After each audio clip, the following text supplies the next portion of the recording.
आइए बच्चों, पुनः आज के वीडियो में हम जो शेष पार्ट 2 बचा हुआ था तो उसमें हम उसी के आगे थोड़ा सा बताते हैं। जरा कॉपी पेन लेकर के बैठ जाइए। तो हमने बताया था कि जो पदार्थ होते हैं वो सूक्ष्म बहुत छोटे बारीक कणों से मिलकर बने होते हैं, जिन्हें क्या कहते हैं, अणु या परमाणु। यानी जो पदार्थ होगा हमारा, वो देखिए पदार्थ हमारा किससे मिलकर बना है, अणु या परमाणु से, अणु से या परमाणु से। यानी पदार्थ हमारा छोटे छोटे कणों में टूटेगा और इसके बाद उन जो सबसे छोटे कण होंगे उसको हम अणु कहेंगे। फिर अणु से भी जो छोटे होंगे, अणु भी टूटेगा, वो अणु किसमें टूटेगा, परमाणु में।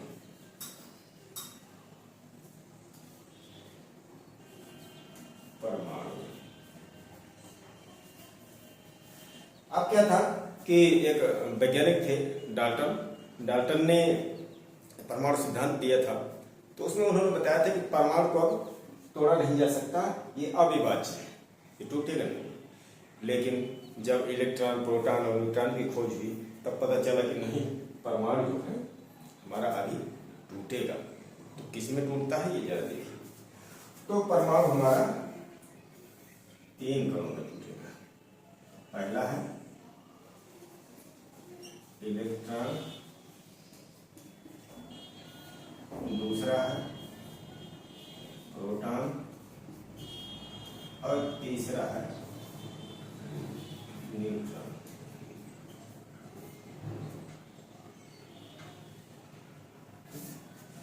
परमाणु हमारा कितने कणों में टूटेगा, 3 कणों में, इलेक्ट्रॉन, प्रोटॉन और न्यूट्रॉन। आपकी कक्षा के अनुरूप, प्राथमिक और उच्च प्राथमिक कक्षाओं के अनुरूप बता रहे हैं, ठीक है। क्योंकि इसके आगे जब कक्षाओं में जाएंगे तो अभी और भी कुछ कण आ जाते हैं। इन्हीं कणों को हम कहते हैं मूलभूत कण। क्या कहते हैं, मूलभूत कण। पूछ देता है कि पदार्थ के मूलभूत कण कौन से होते हैं, तो इलेक्ट्रॉन, प्रोटॉन और न्यूट्रॉन। तो ये क्या है, तीनों मूलभूत कण।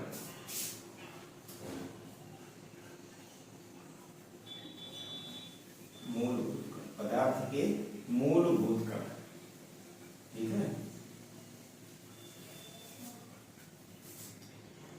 अब इनको परमाणु की संरचना थोड़ा सा देख लीजिए कि परमाणु की संरचना होती कैसी है। तो परमाणु की संरचना कुछ इस प्रकार की होती है। किसी भी तत्व का परमाणु हो, परमाणु की संरचना कुछ इस प्रकार से होगी।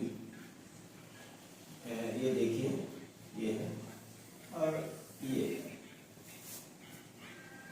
अब जो हमारा इलेक्ट्रॉन होता है, इलेक्ट्रॉन का संकेत होता है E,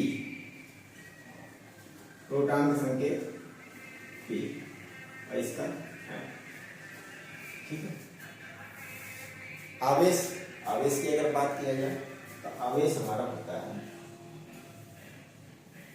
इलेक्ट्रॉन में ऋण आवेश होता है, प्रोटॉन में धन आवेश होता है और इसमें कोई आवेश नहीं होता, न्यूट्रॉन में कोई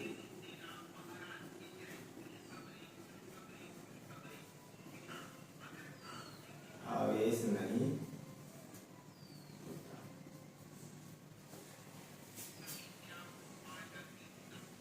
तो इसको जरा हम यहाँ पर लिख करके अब एक परमाणु की संरचना जरा समझिए कि ये आपका परमाणु है, यानी परमाणु की संरचना बता रहे हैं। ये जो आपका ये अंदर वाला भाग है, इसको बोलते हैं नाभिक, न्यूक्लियस, नाभिक, परमाणु का नाभिक। और ये है आपकी ये कक्षा है जिसमें कण घूमेंगे। कौन से घूमेंगे, अभी फिलहाल तो कक्षा याद रखिए, ठीक है। तो नाभिक में हमारे रहेंगे प्रोटॉन और न्यूट्रॉन। अब यहाँ पर समझते जाइए, प्रोटॉन में आवेश कैसा, धनावेश, न्यूट्रॉन में आवेश कैसा, कोई आवेश नहीं होता, यानी आवेशहीन होता है। तो अब ये जो कक्षा है, कक्षा में क्या होंगे, कक्षा में हमारे इलेक्ट्रॉन। अब इलेक्ट्रॉन में कैसा आवेश, बिल्कुल ऋण आवेश। तो जो हमारा नाभिक हो गए, परमाणु का जो नाभिक है, परमाणु के नाभिक में कौन सा आवेश होता है? तो देखिए सीधा स्पष्ट है कि प्रोटॉन में धन आवेश होता है, न्यूट्रॉन में कोई आवेश नहीं होता, इसलिए कौन सा आवेश होगा यहाँ? धन आवेश, धन ही माना जाता है। ठीक है, तो न्यूट्रॉन में कुछ होते नहीं तो धन ही है, पूरे नाभिक में ही धन आवेश होगा। ठीक है, इलेक्ट्रॉन में ऋण आवेश। तो इलेक्ट्रॉन ये कक्षाओं में घूमते रहते हैं और परमाणु के नाभिक में आपका प्रोटॉन और न्यूट्रॉन। ठीक है, तो इतनी चीज याद रखने की आवश्यकता है आपके प्राथमिक स्तर के हिसाब से। अब देखिए इनके बारे में थोड़ा थोड़ा बता दें। इलेक्ट्रॉन का प्रतीक ई होता है, इसका आवेश ऋण होता है। इसकी खोज जो की थी जे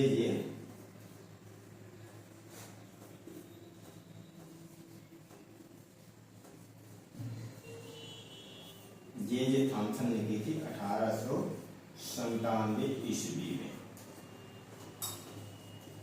1897 ईस्वी।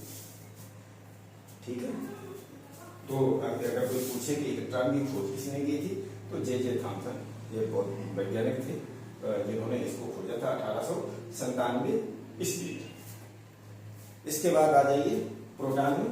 प्रोटॉन को पी से प्रदर्शित करते हैं, इसमें धन आवेश होता है। ये तीनों मूलभूत कण हैं, इसमें धन आवेश होता है। इसकी खोज की थी रदरफोर्ड ने गोल्डस्टीन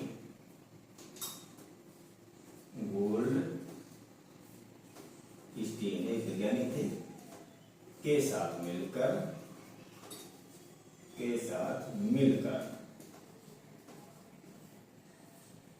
रदरफोर्ड ने गोल्डस्टीन के साथ मिलकर प्रोटॉन की खोज की थी। कब की थी? सन 1911 ईस्वी में।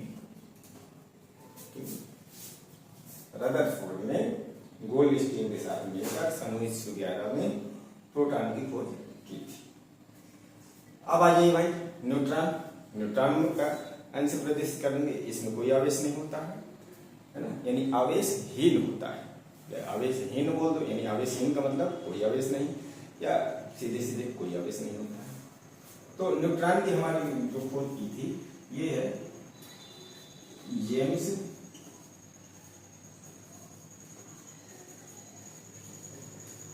चर्डविक। कब की थी? सन 1932 ईस्वी में।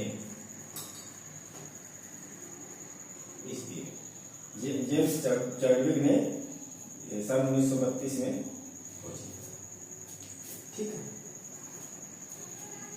अब ये जो परमाणु है, परमाणु की खोज किसने की थी ये भी पूछ दिया, इसको हम बताए दे रहे हैं। तो परमाणु की खोज भैया किया था डाल्टन ने किया था। ठीक है, पूरा नाम था जॉन डाल्टन। परमाणु की खोज जॉन डाल्टन ने किया था। ठीक है,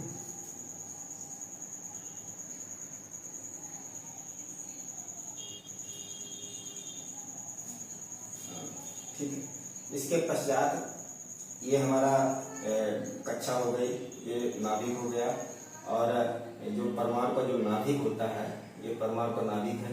परमाणु के नाभिक की खोज किसने की थी ये भी पूछ लिया जाता है। लास्ट है परमाणु के नाभिक की खोज। परमाणु के नाभिक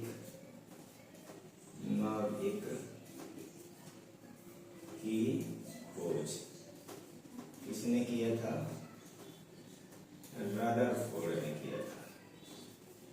रदरफोर्ड ने ही परमाणु के नाभिक की खोज की थी। कब किया था? 1911 ईस्वी में। सन 1911 ईस्वी में जब इन्होंने प्रोटॉन खोजा था गोल्डस्टीन के साथ मिलकर, उस समय इन्होंने नाभिक खोजा था। तो ये है। तो अगर हमारे पूछते हैं कि मूलभूत कण कौन से होते हैं, तो मूलभूत कण होते हैं इलेक्ट्रॉन, प्रोटॉन और न्यूट्रॉन। इनके विषय में जानकारी होनी चाहिए। अणु आप जानते ही हैं, पदार्थ सूक्ष्मतम कण जो स्वतंत्र अवस्था में रह सकता है, रासायनिक अभिक्रिया में बिल्कुल भी भाग नहीं लेता है, जो गति पड़ा रहेगा। परमाणु क्या होता है किसी पदार्थ का सूक्ष्मतम कण जो स्वतंत्र अवस्था में नहीं रह सकता, रासायनिक अभिक्रिया में भाग लेगा, ये लेता है रासायनिक अभिक्रिया में भाग, इस अलग नहीं रहेगा। ठीक है, इनके उदाहरण भी हमने समझाए थे, समझ में आ गए होंगे। उम्मीद करते हैं आज की क्लास अच्छी लगी होगी। बहुत बहुत धन्यवाद।